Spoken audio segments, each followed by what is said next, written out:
South India Shopping Mall, The Wedding Mantra, Sarikotta Wedding Collection, South India Shopping Mall.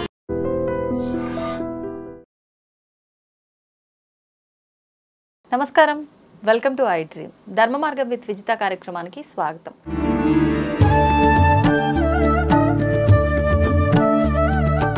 నమస్కారం అమ్మా. నమస్తే అమ్మా.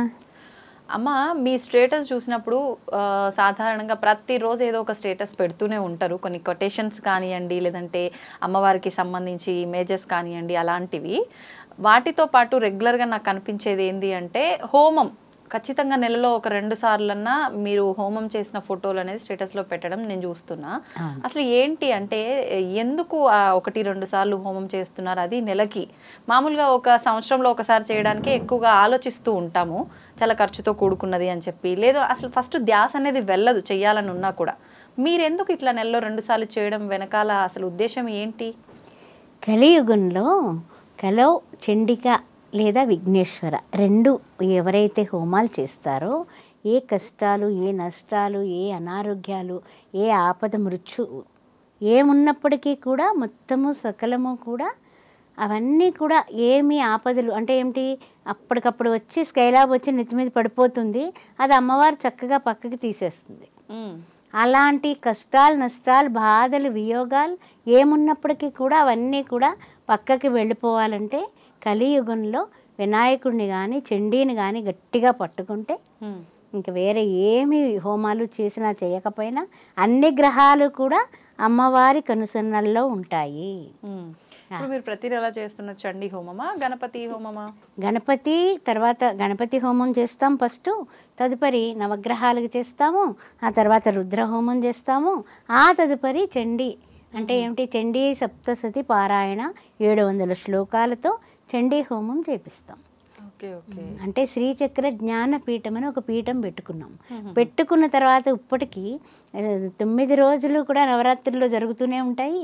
అదేవిధంగా ఈ యొక్క ప్రతి అమావాస్యకి, ప్రతి పౌర్ణానికి, ఒక్కొక్కసారి అష్టమికి, అలా ఆవిడకి చతుర్దశి తిథి, అలా ఆవిడకి ఇష్టం. అలాగ ఎవరైనా అడుగుతూ ఉంటారు. కామిత ఫల ప్రదాయిని అమ్మవారు. అలాంటి కామితార్థాలు ఈడేరుతాయని, లేకపోతే వివాహం కావటం లేదు పిల్లకి, ఎన్ని రకాలుగా చూసినా కూడా ఒక్కసారి చండీ చేపిస్తే బాగుంటుందా అండి అని అడిగేవాళ్ళు ఉంటారు. లేకపోతే నేనే సజెషన్ చేసి ఆ విధంగా చేస్తే బాగుంటుందేమో కొంచెం చూడండి. గురుబలం లేదు, గురువుకు సంబంధించిన మనము రకరకాలైనటువంటి హోమాలు, జపాలు అన్నీ చేపించేసాం. ఇక ఏం చేయాలంటే కలౌ చండీ చేయండి అమ్మా, కాస్తంత అమ్మవారి దయ ఉంటే కనుక అని ఒక్కొక్కళ్ళు ఒక్క నెలలోనే 5 చండీలు, 9 చండీలు, 10 చండీలు చేసేవాళ్ళు ఉన్నారు. ఇంకా ఎక్కువ చేసేవాళ్ళు ఉన్నారు.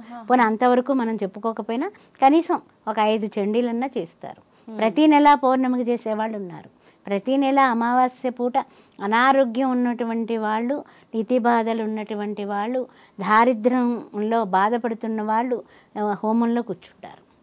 ఏ ఇబ్బందితో అయితే చేస్తున్నామో ఆ ఇబ్బందులు తొలగిపోతాయి. అమ్మ తిథి, నక్షత్రం, వారం ఏం అక్కర్ల, పౌర్ణమి, అమావాస్య బండగుర్తులు పెట్టుకోవచ్చు. అష్టమి తిథి కూడా అమ్మవారికి ఇష్టం, చతుర్దశి తిథి ఇష్టం అమ్మవారికి, ఆ 4 తిథులు పెట్టుకోవచ్చు. పోనీ అందరికీ బాగా బండగుర్తు ఏమిటంటే అమావాస్య రోజు హోమం అంటే చాలా చక్కగా ఏమైనా సరే వాళ్ళకి చీడలు పీడలు ఎక్కువగా ఉన్నా, నష్టాలు ఎక్కువగా ఉన్నా, కష్టాలు ఎక్కువగా ఉన్నా ఆమె ఈ యొక్క అన్ని పీడలు తీసేస్తుంది. ఎందువలన దుర్గా సప్తశతి పారాయణ ఎక్కడైతే చేయించి హోమం చేపిస్తామో ఎంతమంది దుష్టుల్ని ఆవిడ హతమార్చేసింది. అవును, ఎంతమందిని.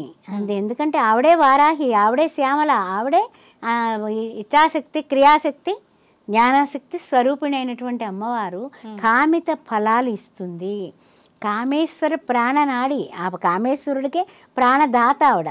ఆయన గరళం వస్తుంది, అక్కడి నుంచి పడుతోంది, అమ్మో గరళం వచ్చేస్తుంది, ఏమిటిది గరళం పుట్టింది, ఎవరు స్వీకరిస్తారంటే అందరూ బీకలుగా పారిపోయారు. అక్కడ ఎవరున్నారు, ఎవరు లేరు. అప్పుడు అమ్మవారంకు చూసేట పరమేశ్వరుడు. అమ్మవారు ఓకే అందెందుకు, కామేశ్వర ప్రాణనాడి, మంగళసూత్రం తాడు గట్టిదయ్యా, ఏం పర్వాలేదు, తాడు గట్టిది నాది, నీవు స్వీకరించి నేను చూసుకుంటానంది.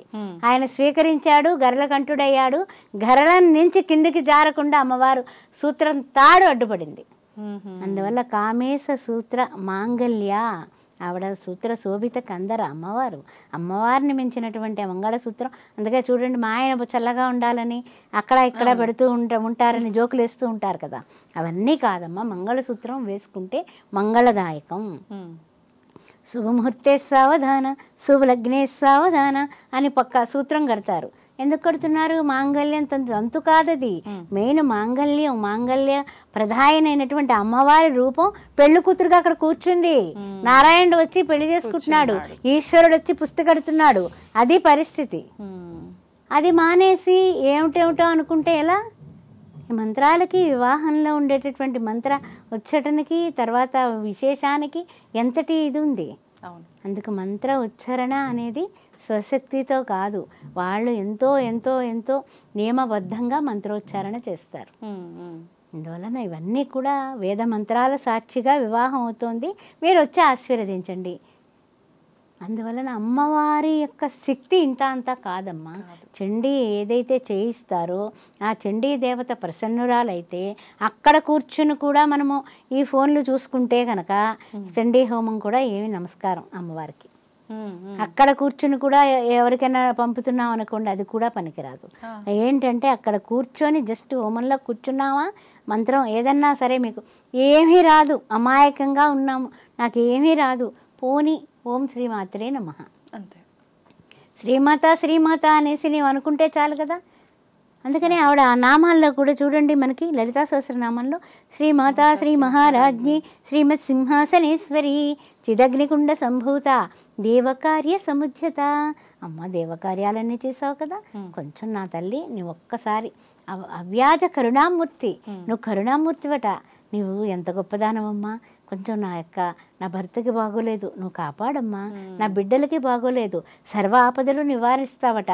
అందువల్ల ఆపదలన్నీ కూడా చాలా వచ్చి పడిపోతున్నాయి, వాటిని అన్నింటినీ చక్కగా గంటేయమ్మా అని కూర్చొని ఇంత కుంకుమ తీసుకొని అమ్మవారికి చిన్న శ్రీచక్రం పెట్టుకుని ఇంట్లో కూర్చొని మీరు చేసుకోండి, మీకు అదే ఫలితం వస్తుంది. ఎందువల్ల అంటే అందరూ కూడా చండీ హోమాలంటే భయపడిపోతారు. ఇప్పుడు ఒక గుంపుగా ఒక 100 మందికో 50 మందికో అనుకోండి, అది మజ్జిగ పలచనైపోతుంది అనేసి ఒక అభిప్రాయం పడతారు.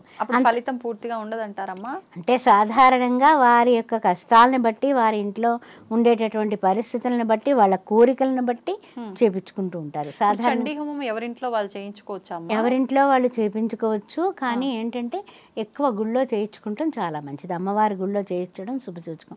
ఇంట్లో అంటుముట్లు గట్రా ఉంటాయి కదా, అవన్నీ కలుపుకుంటారు. మరలా చండీ అంటే భయం పడతారు.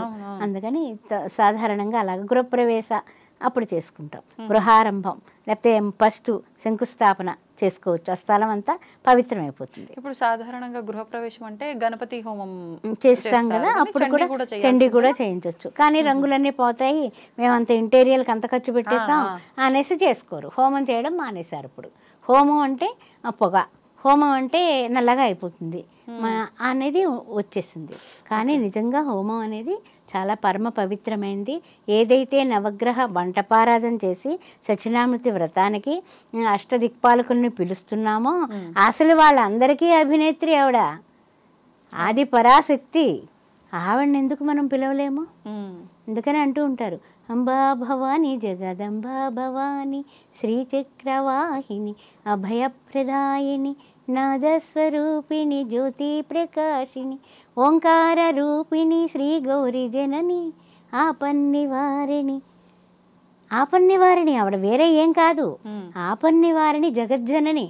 అందువల్ల అమ్మవారికి ఎప్పుడూ కూడా మనము అశ్రువుగా మనలో ఉండేటటువంటి ప్రేమ ఆవిడకి తగలాలి.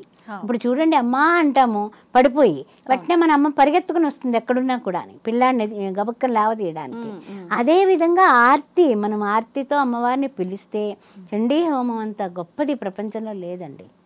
ఎన్నిసార్లు ఎందుకు చేయిస్తున్నారు అంటే కనుక నేను చేయించడం కాదు, నేను అనేది గడ్డి పరక, అమ్మవారు చేయించుకుంటోంది. అది 100% కాదు, 1000% సత్యం.